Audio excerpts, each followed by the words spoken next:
Hello, welcome to the Rapture. This video is going to cover three fairly disconnected topics, which I'll introduce, mostly to contextualize some details on this game that I think are important.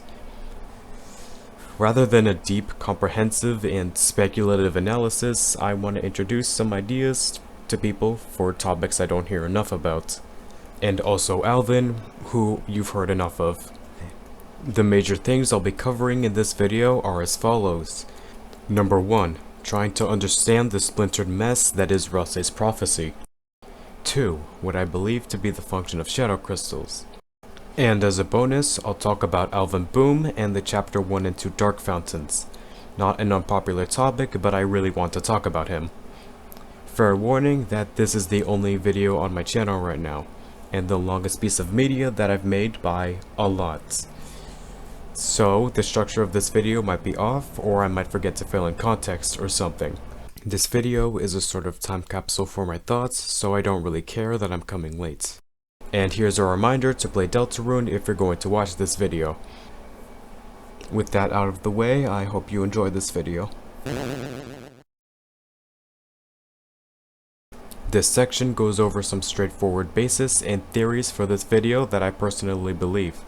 Even if you don't agree with what's ahead, keep it in mind because I'll be talking about it like it's a given for the rest of the video. I'm not going to sugarcoat it. I don't think that the knight is an actual character. At least they're not one continued antagonist that creates a majority of the fountains with a clear purpose of causing the roaring.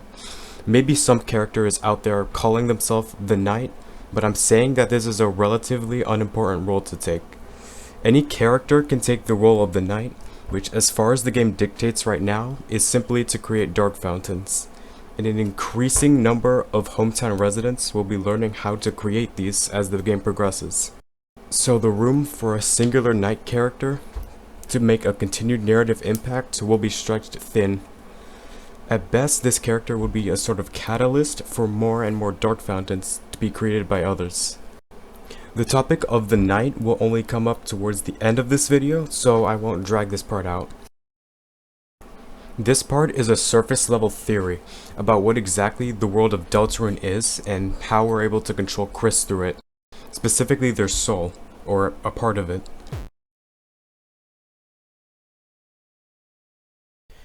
Now here's a term I'll be using from now on, as I'll call on it a lot. Layers. First, there's the world of Deltarune itself, the light world. Below the light world can be any number of dark worlds. And I'll say the connection layer is a layer above the light world. This layer being the game itself and the player's connection to the light world, but the player isn't a part of it. Gaster lies either within this layer or above it somewhere. But either way, he has free access to it.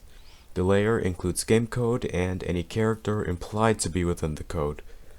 But also keep in mind that the dark world is implied to be one connected plane of reality, rather than referring to one contained world with a respective dark fountain. I will refer to dark worlds as individual places when relevant, but all dark worlds are in the same space together.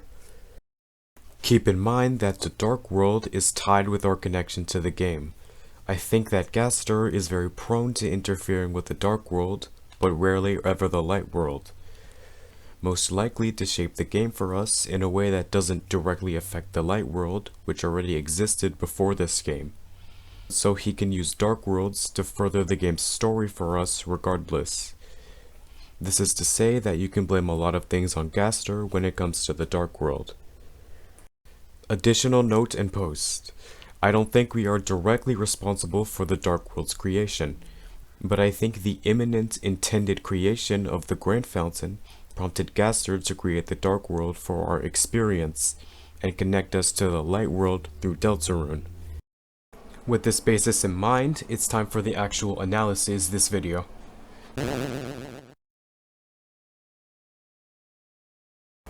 In this first segment, I'll talk about Ralsei's prophecies, specifically the apparent inconsistency and ambiguity within these tellings and what it could mean for the game's story. Before I get into the prophecy, I'll first outline Ralsei for a minute. Ralsei is the Prince of Castletown and the first Darkener we meet in the game. He is the only pure Darkener that we know of. This meaning he's made of the Grand Fountain, which can harbor any darkener. This pure darkness lets him travel to any dark world, which is a detail he doesn't mention himself. Ralsei serves as a continued party member and guide, and will likely be the only darkener we see consistently throughout all of the game. Ralsei is the primary source of information you get regarding dark worlds and their nature, so anything from Ralsei's mouth is most of the information we get of how dark worlds work. He is also very aware of the player and their presence, which is no secret. So pretty much, Ralsei is the dark world guide with meta-knowledge that will always be with you. He guides you and Chris to sealing the dark fountains so that the roaring can be counteracted. But this seems to be an inevitable event. Now for the prophecy talk. By the way, I'm going to say prophecy, prophecies, and legend interchangeably when generally referring to Ralsei's prophetic tellings. So, what is the prophecy? Ralsei first describes it as the ancient prophecy foretold by time and space. With the very origin of this prophecy, a direct reference to Gastor is given. So I'm starting this section off by saying, this prophecy comes straight from Gastor or some other messenger of the connection layer, or through some other related means. It seems that all Darkeners know about the prophecy to some degree, or at least the legends, the most prominent example being Lancer. Though Queen doesn't know of the roaring, so I believe that Ralsei knows the most about the prophecy. We don't know how exactly this prophecy had been spread to Darkeners in general, just that Ralsei seems to have it down word for word. The gap between the teller and listeners of this prophecy is a whole 2 layers, an important detail regarding what the prophecy refers to exactly, or even how many things. Before Ralsei tells the prophecy, he states that he is the prince of the kingdom of darkness, which probably just means Castletown unless you think kingdom implies the dark world as a whole. He states that 2 heroes of light, Chris and Susie, will fulfill the ancient prophecy. And as for the contents of the prophecy, the first legend is stated at the beginning of the game, which Ralsei planned to tell the heroes. You can choose to skip this dialogue, saying that you've already heard the prophecy before. The legend Neo is stated on a whim when Birdley is about to create a Neo Dark World. Of course, this legend isn't stated on the weird route due to the absence of Birdley. But this substitution goes over the same points for the same reason. Now Ralsei says that too much darkness being released would cause the roaring, though this is now paraphrasing rather than exact telling. Moving on, I will cover the main points of this prophecy. I have my questions about what this prophecy is supposed to be for, between the light world, the dark world, and the connection layer. What exactly is the requirement for the roaring? The first legend states that only after great calamity, the heroes will step up to seal the fountains that disturb the balance between light and dark. And the fountain that appeared over the horizon, the Card Kingdom, is implied to have affected this balance.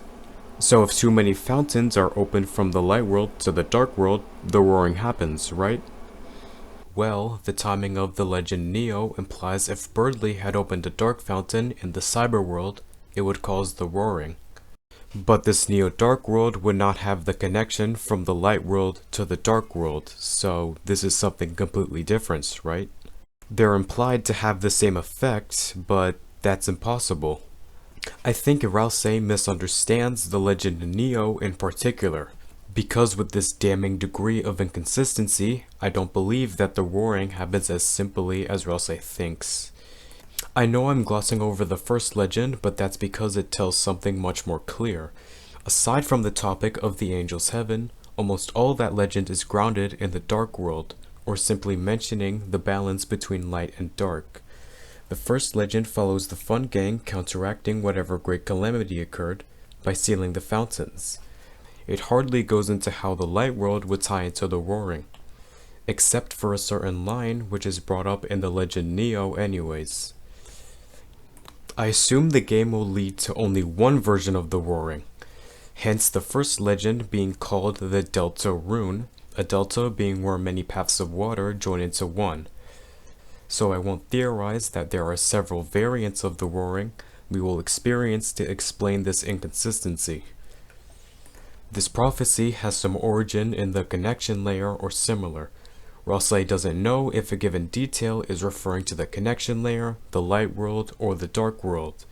So because he can be incorrect on the location or implication of an event, there's a lot of wiggle room for theorizing a singular roaring. I think Ralsei fails to consider all of the light world when warning our characters of the roaring titans. The legend Neo seems to directly cover the cause of the mentioned Great Calamity, the thing that tips over the balance between light and dark, but I don't think this is through summoning the titans with the Neo fountain. This action might ravage the dark world, but on its own it's of little effect to the light world. Dark fountains tend to be created in indoors spaces, so the damage and numbers affected in the light world is minimal, because there's hardly any darkness there to begin with. I think what really tips the balance is creating a dark fountain outdoors in the light world, so filling the sky and making it run black, because the dark world hardly has a sky to darken given it's the dark world, and once the light world is subsumed by this dark world, the roaring titans can actually have an impact that spans the whole world. If Birdley had actually summoned roaring titans with that Neo fountain, they would have affected those unlucky few still in the dark world, but nobody else would know. On the same note, I strongly disbelieve that the roaring is caused by creating too many dark fountains. Any amounts of indoors dark worlds aren't connected through the light world, so having a lot of fountains won't actually add up to anything. It would cause a roaring in the many indoors dark worlds, but that's a very unclimactic climax. Basically, I think the roaring is first caused by creating a dark fountain outdoors to create what I'll call the roaring dark world. And the roaring titans are likely summoned through Neo dark worlds. They only have a catastrophic impact on the light world if the roaring dark world is created beforehand, because now all the lighteners have to be involved in this dark world with dangerous stakes. Now we have a clear order of events here. And going further on this, maybe in the way that the roaring dark world subsumes the light world, a Neo dark world crushes the dark world in darkness, and this can happen infinitely. So maybe once the light world gets consumed, so will the dark world. This could theoretically happen forever, so infinite roarings. And I'm guessing each Neo fountain at a time would have to be closed to revert this, even if the titans only get summoned on the first Neo dark world. By the way, theorizing on what the titans are exactly is a whole other discussion. Other people can put it way better than me. I'm just covering their direct relation to the roaring. I think the Angel's Heaven mainly refers to the player connection, or the game Deltarune. But because the heroes need a goal that they can see, let's say it's the Grand Fountain. That fountain is closely tied to our connection because it's the source of dark worlds. In closing the Grand Fountain, not only would the prophecy be fulfilled, but our reason for being connected would vanish. And so, this is what also ends the game. Take note of the word banish being used in the first legend, like an outside force is being driven out, one like the player or even Gaster as well. The first legend states that balance between light and dark will only be restored after banishing the Angel's Heaven. And if the Angel's Heaven is a dark fountain like it's depicted visually, then there's only one fountain this could reference. That is, the Grand Fountain that the game begins with. If this wasn't the case, then the balance would be considered restored after closing the Card Kingdom's fountain. But we can see that another fountain gets created just a day later, after the Card Kingdom. So as long as the Grand Fountain exists as a source, dark worlds are bound to be made, and the balance will always be at risk. So there's my definitive answer. But like with the roaring having possibly infinite layers, I think the Angel's Heaven is meant to refer to several things. Some current possibilities are a roaring dark world from Noel, who has a lot of religious symbolism, or a roaring dark world from Alvin, who is literally a priest. This other Angel's Heaven could serve as another dark world we have to seal. It'll probably be what the roaring dark world is. But ultimately, it's a distraction from the true Angel's Heaven, allowing it to exist. let me give an outline of what I think the roaring will look like by putting these legends together. Before the heroes step in, a great calamity must happen. This calamity is that the roaring titans are formed. But this happens after the light is subsumed by shadow, and the sky runs black with terror. The way I see it, a regular dark fountain must be created outdoors in the light world. Then the roaring titans will form within this dark world, likely due to a neo-dark fountain being created, and they will wreak havoc on this dark world, which had subsumed the light world, now terrorizing the lighteners. Our heroes step into this dark world from World's Edge, which would refer to somewhere indoors and unaffected by the dark world. So they enter the dark world and most likely end up sealing the roaring dark fountain, assuming that isn't made impossible by the titans forming. But notice how fountains is plural in the legend. When the roaring happens, several fountains will have to be closed to banish the angels' heaven. I think this refers to the roaring dark fountain and the grand fountain. And in closing the grand fountain synonymous with the player's connection, they banish the angels' heaven. So they sever your connection. In the same vein as the prophecy being fulfilled, the game is over.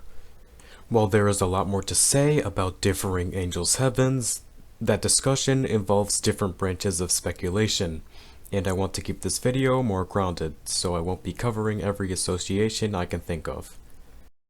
Now, as a bonus, I'll try to back my stuff up by using the legend illustrations, because there's no good way to fit this between the previous talk.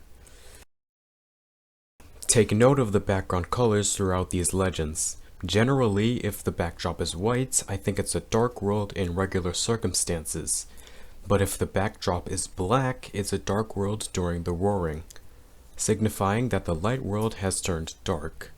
So a regular fountain is black normally, but a regular fountain during the roaring is white. Starting with the first legend. Panel 1. I guess I'll assume this first panel is during the roaring, nothing to add.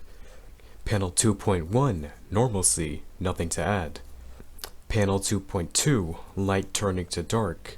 You could say the outside being filled with darkness and inside retaining light, when beforehand darkness was only summoned in indoor spaces. Panel 3, textbook roaring occurrence. The light world has been subsumed by the roaring dark world. I'm unsure on why this angel symbol is present, but here's one idea.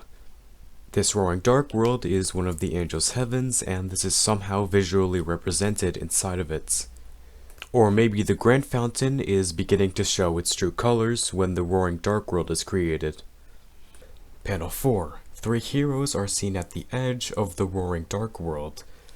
So let's say Chris and Susie had stepped outside to enter it because they were indoors before. Panel 5. Nothing to add here. Panel 6. I was going to comment on how this dark fountain casts light due to the visible shadows, but it seems like fountains can already do this. This seems to represent the grand fountain, and the angel symbol is there to connect it to the game, DELTARUNE, and or the player. Panel 7. This panel is in the present, so without any roaring. The colors are back to normal now, nothing to add here. Now the legend Neo. Panel 1.1. Same panel as panel 3 from the first legend, showing what the roaring looks like in the roaring dark world. All of the legend Neo seems to fit directly after what happens that panel before the heroes step up. Panel 1.2. You might think this panel completely destroys my theorizing up to now because I said only one fountain is needed for the roaring dark world. Yet there's 3 here. But we can infer the dark world as a whole is a connected space, so this could be an outdoors dark fountain along with other indoors ones. That would also explain one titan being visibly larger than the 2 others here. Panel 1.3. Very interestingly, the background swaps to white. Now please bear with me here, I think these titans take form of existing dark fountains somehow, which has to be visually represented by the background going white. Because the titans soak up the darkness in a sense, I don't know. I do not think they manifest in the light world like this visual may suggest with what I said about color meanings. The visual could also support that they are made of neo fountains to destroy the dark world. I think the game already clearly established this. Panel 2. What I think happens to Darkeners in the Roaring when a Neo Fountain is created. That analysis was sloppy, but I hope it supported my arguments somewhat. Now, moving on to the Shadow Crystal part of the video. Here's the thing this video was originally about until it spiraled into some other topics. I'll talk about the secret bosses in this game and the apparent effect that shadow crystals have had on them. Then I'll state my personal theory about what the shadow crystals do exactly, based on what we know of the secret bosses and the crystals themselves. We know secret bosses are meant to represent something forgotten or discarded. Jevil is a jack-in-the-box in a now unused classroom, and Spamton is spam email that gets discarded most of the time. But these two don't represent abandonment only through their characteristics. In Jevil's case, he was a court jester and grew insane after Gaster had come in contact with him. Then he got thrown into prison, and now regards both Darkeners and Lighteners as being imprisoned, or even within a game. In Spamton's case, this similar contact was the reason for his success in the first place. A certain caller that had made contact with him had turned him into a big shot salesman for some time. That was until they suddenly stopped contact and Spamton was back to living in a garbage bin.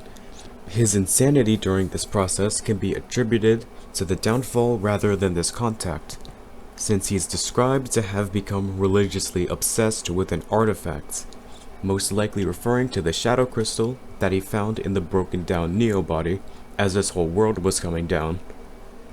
Both of these secret bosses went insane in tandem with getting contacted by this strange person, which is Gaster, 100%, 99%. It's likely Jevil became aware of the world as a literal game, and that encompasses the Lighteners as well. Spamton became aware of being controlled by some higher power, and not one of the light world. He also recognizes that Chris is in a similar situation, and he tries to steal the light from their soul. So these two recognize that Lighteners are not the highest power in play. This knowledge could be the definitive reason for their insanity, but loss seems to be just as much of a reason. I think Jevil couldn't simply make a game of things as he realized he was living in one. And Spamton had more literally lost his great success, even if it was being set up from the beginning. One lost something because of this knowledge, and another was exposed to this knowledge after having lost something. So now, how do shadow crystals tie into this? First, I'll cover an arguably important but unclear detail. Shadow crystals aren't just handed out to the secret bosses in every case. While it's unclear where Jevil got his, Spamton finds one in the Neo body. This Neo body was designed by a Lightener and was then either discarded or forgotten. Adding this detail in post, Swatch describes that this body was filled with hope, giving it an incredible power before it was discarded. So maybe the crystal came of this naturally. So the shadow crystals may be tied to something like an abandoned object, discarded dream, something along those lines. Given Jevil met Gaster in person, he was most likely given the crystal directly. Maybe Jevil's characteristics alone were enough to warrant this. I mentioned earlier that Spamton became obsessed with a certain artifact after or during his loss of success. When he was no longer contacted by some force of Gaster, he spent his time praying to the artifact. We know that he grew major religious fixations in correlation with his loss. But if his insanity came after the loss of contact, yet he still has knowledge of the connection layer, that should mean he wasn't told anything directly over the phone. Nothing mysterious, at least. And so any knowledge he received we can assume to be from the shadow crystal that he began to worship. And in this case, it must be the same for Jevil. I think Spamton prayed to the crystal out of desperation that it would grant him the power that he had on his successful sales run. That it would reveal something to him, like over the phone, that would rocket him back into business. Because it had an effect before, one that he couldn't tap into again so easily. Speaking of power, the secret bosses are powerful. Physically powerful. This is a trait we can assume came along with them going insane. Spamton's case is much clearer. The neo-body that he is transferred to gives him a great power, and it clearly marks the beginning of the secret boss fight. But we know less about Jevil and what happened in between with his contact with Gaster. But maybe this makes the source of his power more clear. We know that Jevil possesses a shadow crystal directly on his person, and Spamton inhabits the neo-body which contains a shadow crystal. Jevil doesn't have a big mech suit or magic hat that we know of. So the only constant between these two bosses and their power is the shadow crystals that they possess. So that leads me to my personal theory. That is, when peered into, shadow crystals and also glass assume the viewer onto a higher layer as it is peered into. This is not the same as whatever they look at being interpreted as a part of that layer. And this view is only a brief glimpse before the crystal or glass stops working. So a darkener may look into a shadow crystal and see themselves in the connection layer. A lightener might look into a shadow crystal and plainly see the light world. The layer that is seen depends on if a lightener or darkener uses a crystal. In the case of glass, this could also be a hallucination of the same kind. This would work especially well with Chris, who knows that they're being controlled. Or maybe it is supernatural, I'm not sure. And I think the visions of shadow crystals are much more vivid.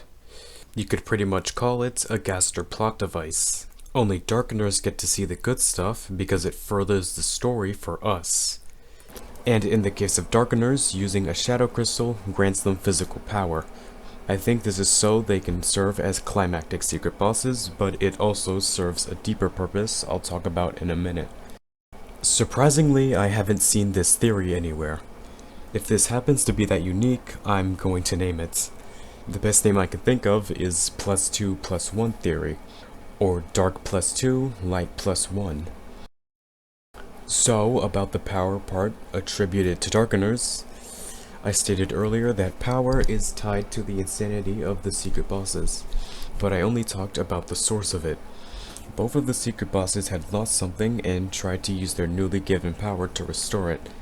To continue playing games after his newfound knowledge, Jevil would have to broaden his scope to the whole world, but deny himself as a component of the game, because now he knows his whole world is a literal game.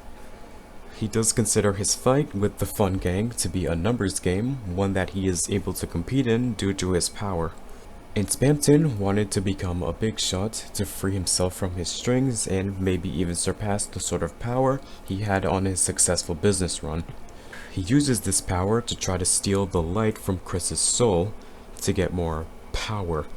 Spamton is really power obsessed. You could say that he lost his autonomy due to the Gaster core phone calls that completely carried his success, and gaining power for himself is his way of getting that back. And you could say to block his hyperlink, which I take as either control or dependence, or both. So this power from the shadow crystals also grants the bosses freedom in a sense. But in Jevil's case especially, this function is ironic. If he was never exposed to a shadow crystal in the first place, he wouldn't need to worry about achieving personal freedom in the way that he does. And Spamton was left incidentally praying to the person that had set him up just to let him fall, so he could strive to go above what he once had, and to take it for himself. To solidify this theory, I'll go over the glass item, and how I think it fits into this theory. I haven't analyzed the glass at all yet, and that's because there's hardly anything to say about it. We only get the dialogue from the two uses of it once in each chapter, and that's the most of what we can analyze other than maybe the physical attributes compared to shadow crystals. In chapter 1, Chris sees through their own hand using it, and in chapter 2, Chris sees Susie glaring at them coldly while using it. You can only use this item once before, like shadow crystals, they stop showing something. I think that both of these visions support my theory nicely. Chris sees through their own hand to reference that their soul, and by extension their body, isn't their own, and so they are visually fading. And Susie glares at them coldly, knowing that they aren't just looking at Chris, but something that is beyond and controlling Chris. I think these two visions are directly connected, with the constant being that Chris is the user of the glass. I think any sort of vision of the connection layer can be vague or metaphorical like this, due to the nature of it not being a physical place. And yes, I think the glass might be supernatural because the shadow crystals likely aren't a manifestation of a regular light world object. Glass is just the assumed normal version of them. They're totally gaster-pilled, so glass can be as well. And that's the end of this section. You might think that my shadow crystal theory is a little complex and lacking formula, but most simple theories I see have fatal holes in them. So a more complex function for the crystals and glass is the only way I can see them actually working.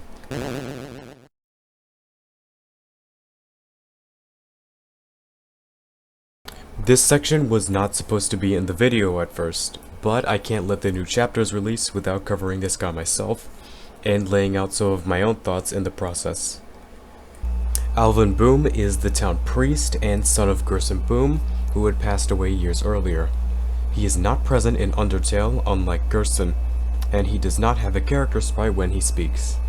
You get to have several interactions with Father Alvin in Hometown throughout Chapter 1 and 2. In Chapter 1, he can be found in front of the church and you can ask him about the service fruit juice. There's not a lot here other than him establishing the angel as a religious figure. He also mentions the church choir being thinner after Azriel left for college. In Chapter 2, he can be found in front of Gerson's gravestone. He has much more to say in this chapter. I'll be putting both of the full dialogues up on the screen since there isn't much to read, and I'll cover some of it soon enough. Alvin makes it clear that he holds Gerson and his works very highly. He mentions that fans of the book Lord of the Hammer have continued to give condolences to the family until very recently. He notes that a hammer is buried in Gerson's grave to symbolize his existence and connect his spirit to the divine. Now for some details about Gerson Boom. Gerson in this game isn't known as a hero like in Undertale. He was first a smith, then a historian, who turned to tell fictional stories such as Lord of the Hammer, as a means to entertain his children, and until the end of his life he was a teacher who taught at the hometown school, in the now unused classroom. The only dialogue we get straight from Gerson is at his memorial bench. It reads, "Throughout my career, some of my best ideas came from dreams. Take a rest here. If anyone asks, you're writing." Alvin gets a relatively good amount of dialogue to read through for 2 chapters worth of content and being an unassuming character. On top of these dialogues, there are many interesting details surrounding Alvin, and when you start to connect them, it becomes obvious how big of an impact Alvin is teased to have to Deltarune. I'll jump straight into the accusations here, which you've likely heard before. I firmly believe that Alvin created the Chapter 1 Dark Fountains, and also the Chapter 2 Fountain as well. In this section, due to Alvin not being extensively characterized right now, I'll cover him through numbered points. Every individual detail that I think is important for asserting these beliefs, I go over one by one. As I go through these details, I will begin to speculate more about him and his relation to Gerson. And even if you don't believe in what I have to say, I need you to understand the sheer scale of connecting and hinting and seed planting that this game does for Alvin. Number 1. In Chapter 2's Graveyard, Alvin says that such a story, created for such a simple purpose, could blossom into such a large, wonderful, world-changing thing. This dialogue is in relation to the hammer buried in the earth with Gerson, which is meant to symbolize Lord of the Hammer at the least. This dialogue pretty much alludes to the whole function and visual effects of a dark fountain.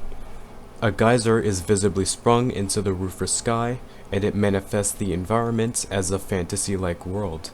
And this dialogue is in past tense, which would make sense if he had made dark fountains already, and is referencing it in this dialogue. The way I see this text, Alvin might as well be the biggest fan of Dark Worlds, and Lord of the Hammer at least partly inspired the decision to create these fountains. Number 2. Alvin mentions early in the game that he had recently stopped receiving condolences from fans of Gerson's book, Lord of the Hammer. This could be one potential motive for creating the Grand Fountain. Of course, we're currently lacking all the fine details, so I'll have to leave it there for this one. Number 3. In Chapter 2, as you walk away from the graveyard, Alvin utters this dialogue. "Were you proud of me, father? And is it right for this hammer to..." Cutting off there. This is easily the most infamous line of his dialogue, since it's the most outwardly foreshadowing. This clearly implies that Alvin will do something with Gerson's buried hammer that he has doubts about, and the wording implies that it's something that he hasn't carried out yet. He could also be asking something like if it's right for the hammer to lay unseen with Gerson after all he's done, or something along those lines. But given a lot of other details, this dialogue seems to have a lot more intent behind it. Number 4. The quote on Gerson's memorial bench is very relevant to bring up regarding a motive to create dark fountains. This game spells out many parallels between dark worlds and dreams, or fantasy in general. If Alvin sees Gerson's stories in such high regard, he would think these dark worlds as something like dreams, or another way to form stories and let them take shape. I should also note that this bench dialogue is a very direct parallel to Toby Fox himself. Deltarune wouldn't exist without the big fever dream he had that one night. So, meta-reference included, this could turn out to be a clear outline for what Alvin strives to do with dark worlds. Number 5. Somehow, this detail was revealed to me through a Reddit post. Something that potentially defines a role of Alvin is Alvin's name itself. Gerson has a hammer buried with him and was the author of Lord of the Hammer, and the name Alvin is an anagram for anvil, and an anvil is a tool that is used to give shape to a metal tool or weapon such as a hammer. Like Alvin is some blank of the hammer. Subtle foreshadowing. Number 6. The angel as a religious figure. There's minimal details on this figure, but there are various parallels between differing angels and worlds, and it's fairly common theory that this angel refers to the player. So let's assume that here. If the player is this angel and the light world is a story that Alvin is in, he would be following in the player's footsteps through creating dark worlds. As his own sort of angel, he creates his own story, and he encourages others to do the same, letting the knowledge slowly leak to Hometown each time a new dark world is made. So this act can be considered some kind of religious mission as well, to spread dark worlds. This sort of view would mean that the hammer buried with Gerson does connect his spirit to the divine in a sense, because Deltarune, the game, is a story, and Gerson's hammer symbolizes a story in itself. And if a dark world were to ever encompass this hammer, it would literally connect Gerson from a light world to a dark world, thus mirroring the connection from the connection layer to the light world, so connecting him to the connection layer. Yeah. Also, here's a bit of dialogue I find interesting and supporting of this angel referring to the player. In Chapter 1, Alvin says, "Let the angel's power light your way." We take at least partial control of Chris's soul, which is said to possess light, and this light is implied to be a unique property of our connection, assuming only Chris's soul can close dark fountains. So for Alvin to say this line directly to Chris could be a stray reference of this, and it's a cruel one even though it's unintentional. Number 7. Spamton drops a bomb in reference to Alvin. I know half of what he says is like this, but this is a direct reference to whoever created Chapter 2's Dark Fountain. And of course, I think this is Alvin, most likely. This reference is definitely referring to communion in a religious sense, at least partially. If it weren't, then it would be like Spamton saying, "Chris, speaking of communicating, did you know that the night?" And that's a pretty odd way to start this sentence if he's shaping it up to be a big reveal. If the cyberworld has access to the internet, I can see Spamton knowing about Alvin and his character from some internet post. Queen can see the search history of Lightners, so maybe local posts can be seen as well. The only other possibility I can see is Spamton was about to reveal that this knight was communicating with somebody that was striking to him. No idea who this would be. Spamton's religious fixations also give some bonus points to Alvin being the knight in question here. Bonus point. To expand on that part earlier, something that Alvin could serve as a lord of sorts, in reference to Lord of the Hammer. A lord is most notably somebody who knights people. This title gets a massive bonus for its religious double meaning. And another bonus for cool factor because Alvin himself would be a Lord of the Hammer, under some sort of parallel to the game's events, most likely. For future fountains not created by the Boom family, Alvin could be considered a lord in some other way, under the definition of having influence over other people's actions, specifically spreading the knowledge of dark fountains after creating a few of his own. And so anybody making a dark fountain could be considered one of his knights, presumably carrying out his will with the continued creation of them. He would also be the lord of the land, referring to the dark world, because he had created the Grand Fountain as a source of the dark world.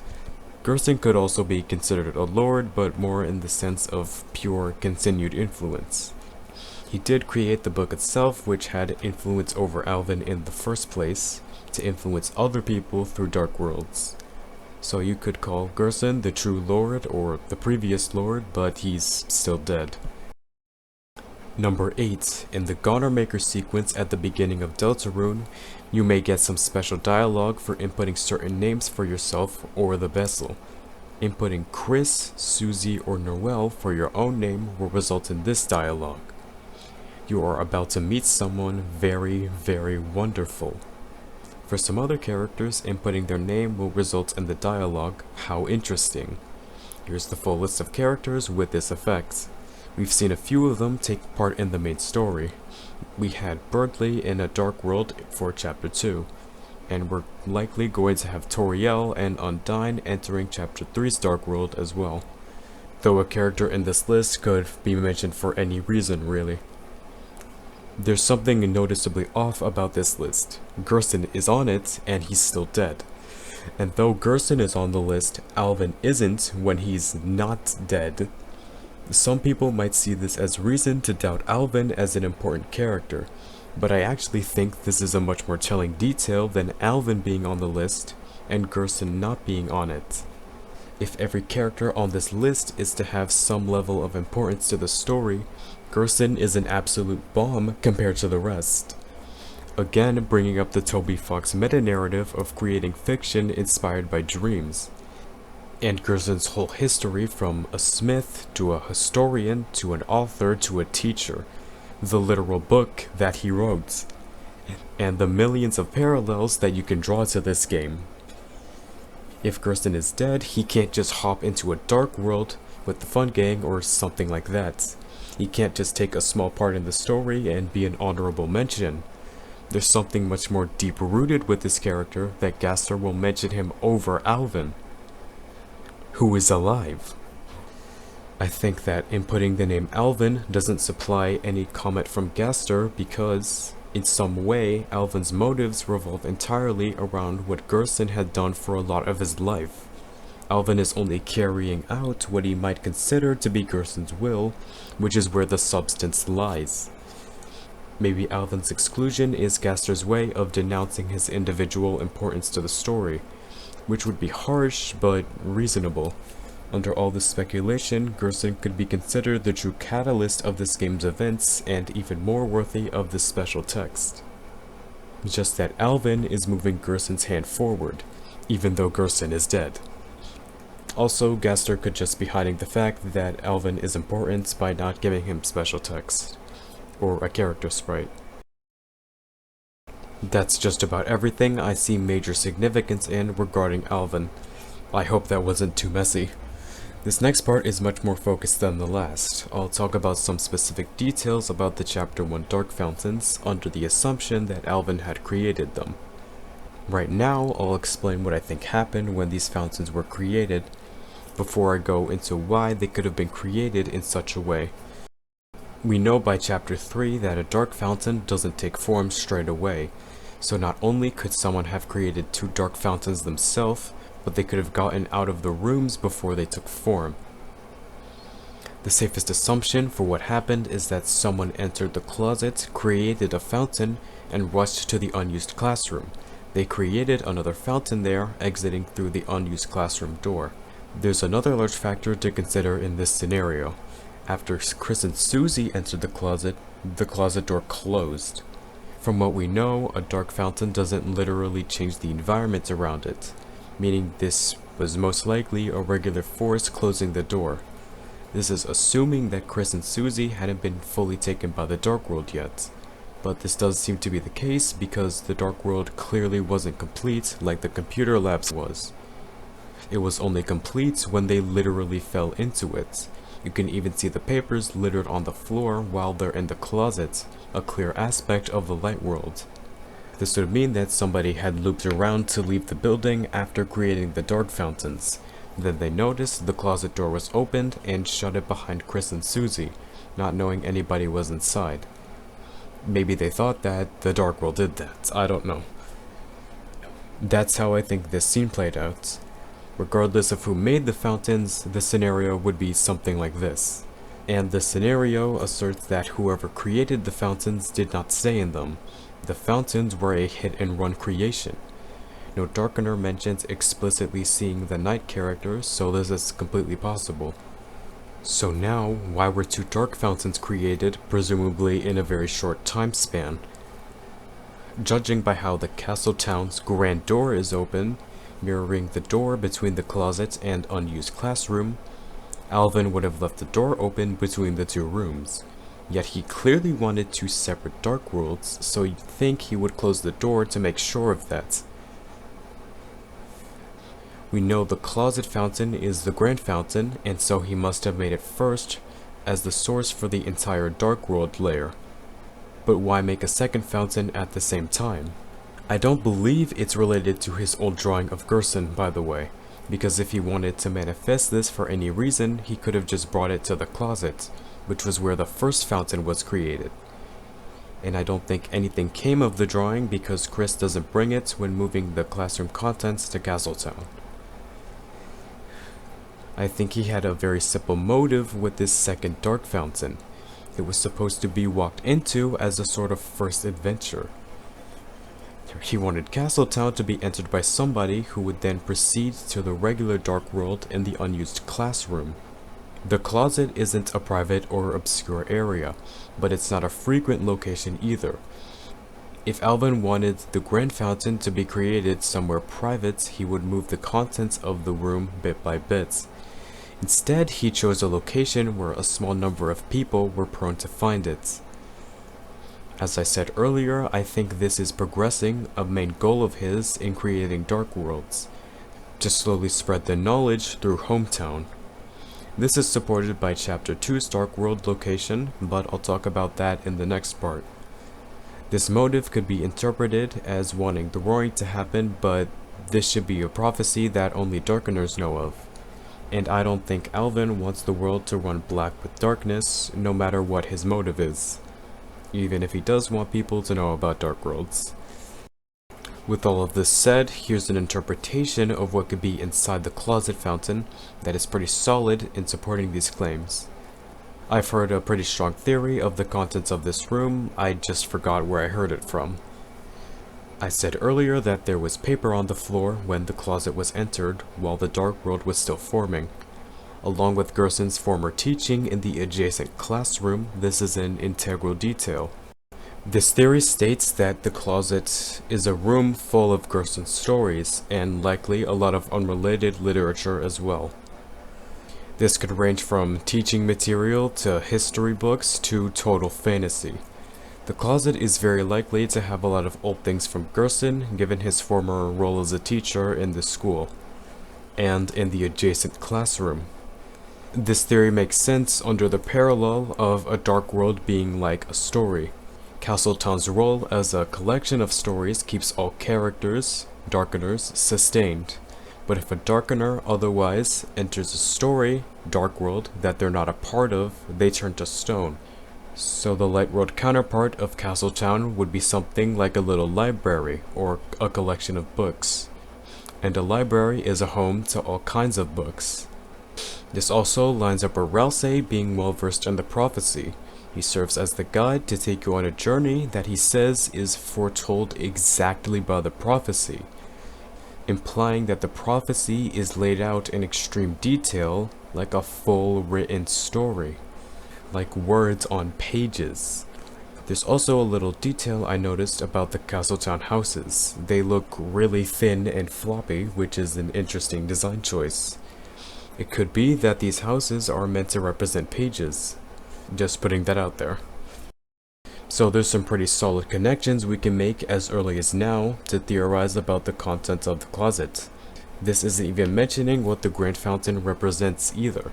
Like I've said in the Split Prophecy segment, I think it is the main definitive interpretation of the Angel 7. That being synonymous to the player's connection to Deltarune itself.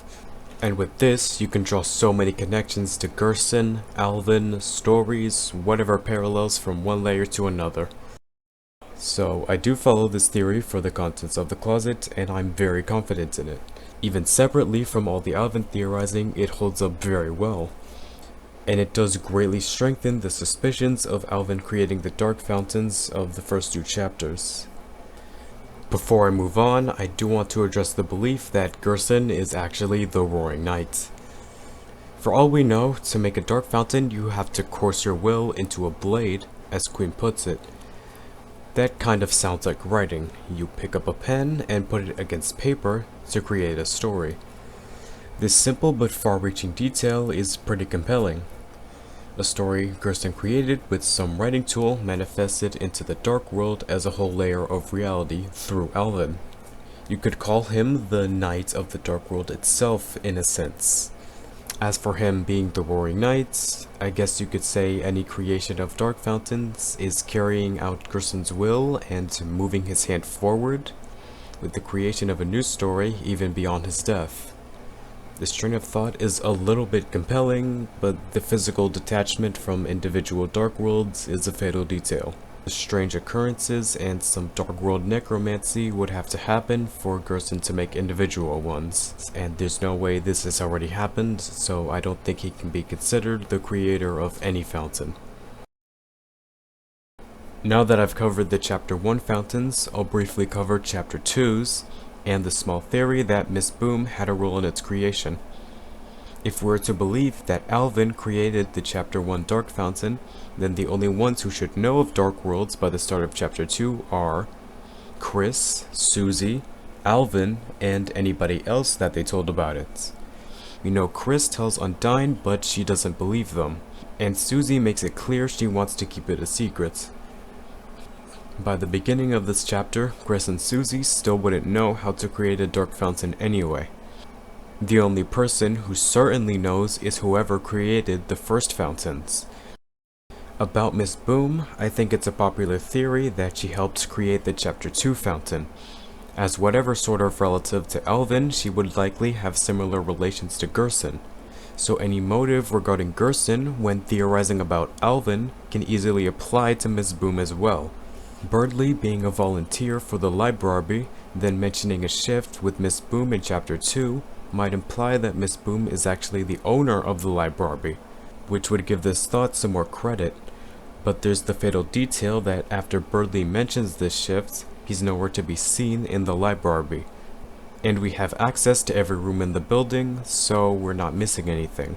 The shift in question is likely in the church instead, and she does not own the library. The library. The library. She's still suspicious.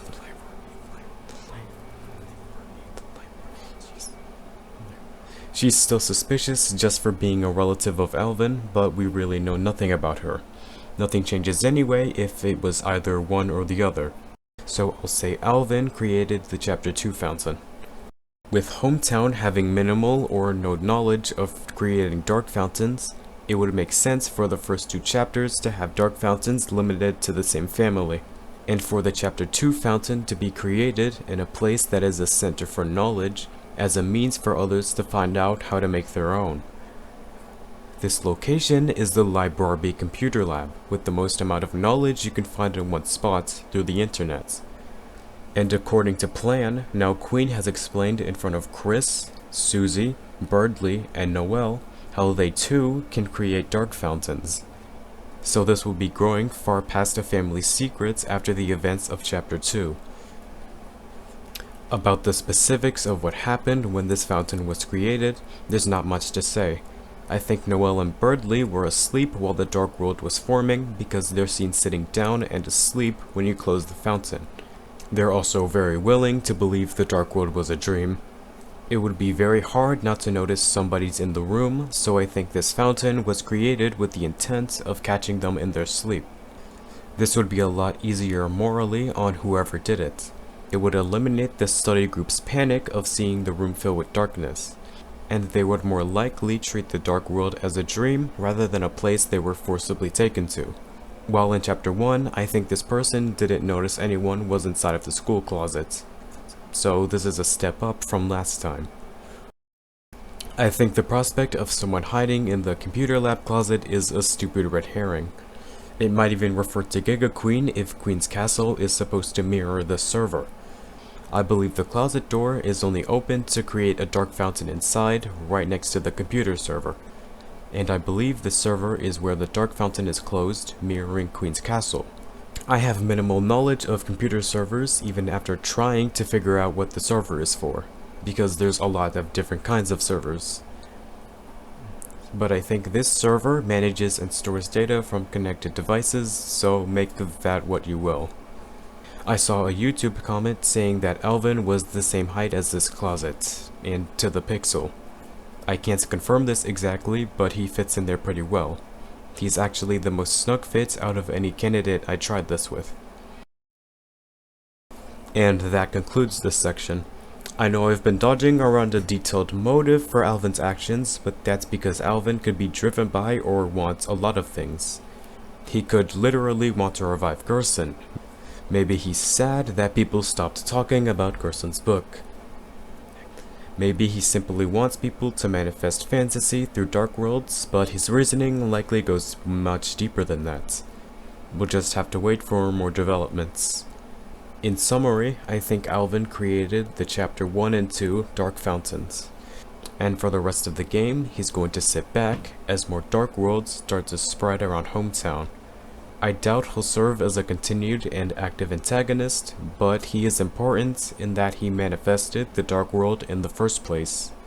Gerson is arguably just as important, largely in a narrative sense, since he is the basis of Alvin's actions, and at least the outline for the result of his actions. At least that's what I think.